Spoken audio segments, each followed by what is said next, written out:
आतंक के खिलाफ 140 करोड़ भारतीयों की ललकार है वंदे मातरम। वंदे मातरम ये दो शब्द नहीं बल्कि भारत की आत्मा की आवाज है। कोटि कोटि भारतीयों के दिलों की धड़कन है। एक कालजयी उद्घोष हर भारतीय को देश के लिए कुछ कर गुजरने की भावना से भर देता है।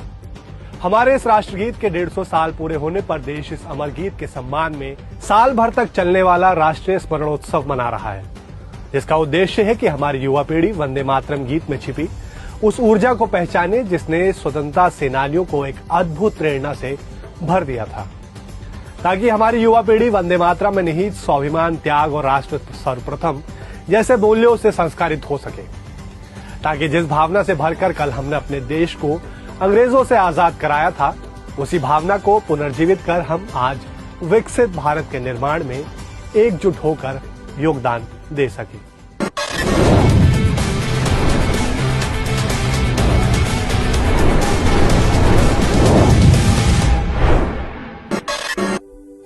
माता भूमि पुत्रो यहम पृथिव्या। पृथ्वी सूक्त में राष्ट्र वंदना करते हुए अथर्ववेद की वाणी कहती है, धरती हमारी माता है और हम इसके पुत्र हैं। वाल्मीकि रामायण में भगवान श्री राम उद्घोष करते हैं, जननी जन्मभूमिश्च स्वर्गादपि गरियसी, यानी जननी और जन्मभूमि स्वर्ग से भी महान है। मिट्टी में माँ की मूरत देखने वाला ये पावन देश युगों युगों से इस धरती को सिंह वाहिनी भारत माता के स्वरूप में पूजता रहा है। लेकिन सदियों की गुलामी के अंधेरे इतने गहरे थे कि देश का आत्मसम्मान तक उसमें विलीन हो गया। जब एक के बाद एक क्रूरतम अत्याचारों को सहते हुए देश निराशा के गर्त में डूबा हुआ था, ऐसे में आनंद मठ के विद्रोही सन्यासी अत्याचारी सत्ता के खिलाफ डट कर खड़े हो गए और भारत माता की वंदना करते हुए गा उठे।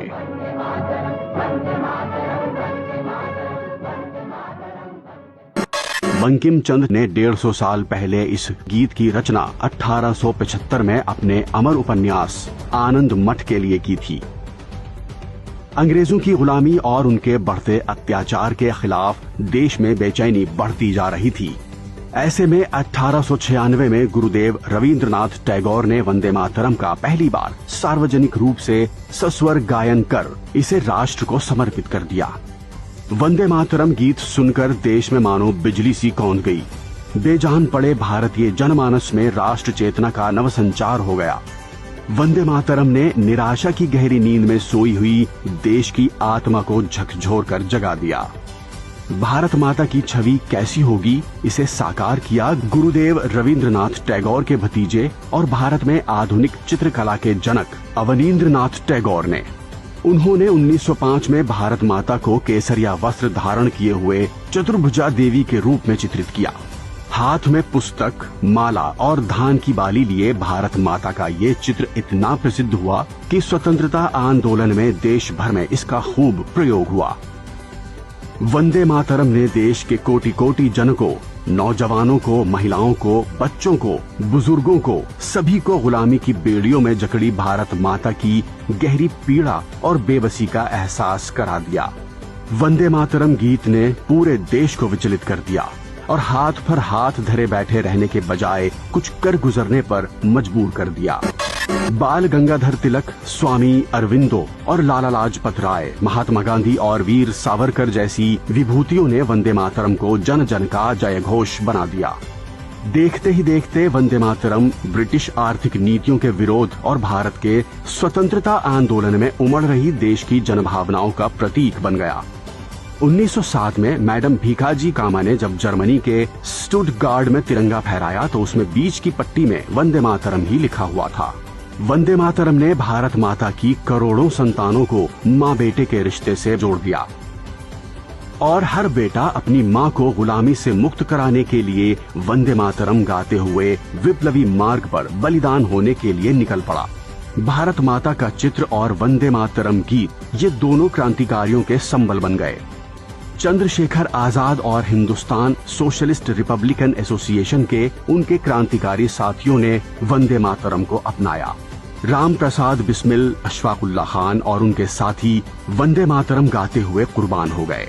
तो वहीं भगत सिंह ने अदालत में भारत माता की जय कहकर अंग्रेजों की नींद उड़ा दी और वंदे मातरम का उद्घोष करते हुए सुखदेव राजगुरु के साथ फांसी के फंदे पर झूल गए। जाने कितने ही क्रांतिकारियों ने वंदे मातरम का उद्घोष करते हुए अंग्रेजों की लाठी गोली को हंसते हंसते खुद पर झेला और शहीद हो गए। बंगाल में बंग भंग आंदोलन से लेकर महात्मा गांधी के असहयोग आंदोलन और बाद में अगस्त क्रांति के अंग्रेजों भारत छोड़ो के जनज्वार तक वंदे मातरम ही स्वतंत्रता संग्राम का मुख्य प्रेरणा स्रोत बना रहा। वंदे मातरम का मूल भाव क्या है? वंदे मातरम का मूल भाव है भारत मां भारती, भारत की शाश्वत संकल्पना, वो संकल्पना जिसने मानवता के प्रथम पहर से खुद को गढ़ना शुरू कर दिया। स्वतंत्रता प्राप्ति के बाद डॉक्टर राजेंद्र प्रसाद ने संविधान सभा में 24 जनवरी 1950 में वंदे मातरम को राष्ट्रगीत के रूप में अपनाने के संबंध में अपना वक्तव्य पढ़ा, जिसे स्वीकार कर लिया गया और इस तरह स्वतंत्र भारत को राष्ट्रगीत के रूप में वंदे मातरम की वो पवित्र विरासत मिली, जिसके पहले दो शब्दों में ही वो अपार ऊर्जा समाहित है जो लोगों के दिलों में देश प्रेम की भावनाओं का ज्वार जगा देती है। 1936 में बर्लिन ओलंपिक की फाइनल के पहले अपनी ओलंपिक टीम ने, हॉकी की टीम ने जब सामूहिक वंदे मातरम गाया, तभी ये निश्चित हो गया था देश जब भी आजाद होगा ये एक राजनीतिक सूत्र बनने की जगह पूरे देश को एक रखने का और देशभक्ति को हमेशा जगाने का एक कारण बनने वाला है। इसमें कहीं नहीं कहा गया है कि किसी पर अत्याचार करो या किसी को जीत लो, किसी को मारकर जीत लो, ये कोई बातें नहीं। ये सारी बातें जो सुजलाम सुफलाम मलयज शीतलाम की बात की गई है, ये सारी बातें हमको श्यामलाम सरलाम सुष्मिताम भूषिताम, ये सब बातें क्या बताती हैं? ये सारे हमारे जो श्रेष्ठतम गुण हैं, हमारे व्यक्तित्व के श्रेष्ठतम गुण, हमारी मानवता के, हमारी सभ्यता के जो श्रेष्ठतम गुण है, उनका ही तो वर्णन ये गीत करता है। वक्त बदला, धुन बदली, लेकिन वंदे मातरम की प्रेरणा वही रही, जो सहज भाव में हमें माँ भारती के वात्सल्य का अनुभव कराती है। तो वहीं भारत माता की 140 करोड़ संतानों को उनके कर्तव्यों के प्रति जागरूक भी बनाती है।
संकट के हर काल में वंदे मातरम का उद्घोष दिलों में हर मुश्किल से भिड़ जाने और उसे परास्त कर देने का हौसला भर देता है। तो वहीं विजय के क्षणों में वंदे मातरम हर जीत, हर उपलब्धि को पूर्णता प्रदान कर उसे माँ भारती के चरणों में समर्पित कर देने का भाव जगाता है।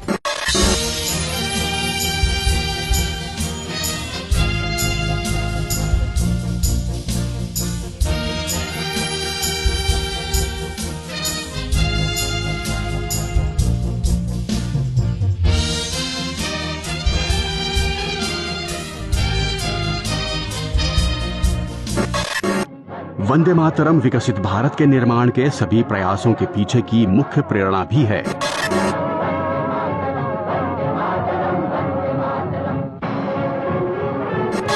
बीते 11 साल से दुनिया नए भारत का भव्य स्वरूप देख रही है। वंदे मातरम के भाव से भरा भारत दुनिया की तीसरी सबसे बड़ी अर्थव्यवस्था बनने की ओर तेजी से अग्रसर है। साइंस और टेक्नोलॉजी के क्षेत्र में भारत की प्रगति अकल्पनीय है। इसलिए भारत की हर उपलब्धि पर हर भारतीय गर्व के साथ कह उठता है, वंदे मातरम। जब हमारी सेनाएं दुश्मन के नापाक इरादों को कुचल देती हैं, जब आतंकवाद, नक्सलवाद, माओवादी आतंक की कमर तोड़ी जाती है, तो हमारे सुरक्षा बल एक ही मंत्र से प्रेरित होते हैं, और वो मंत्र है वंदे मातरम।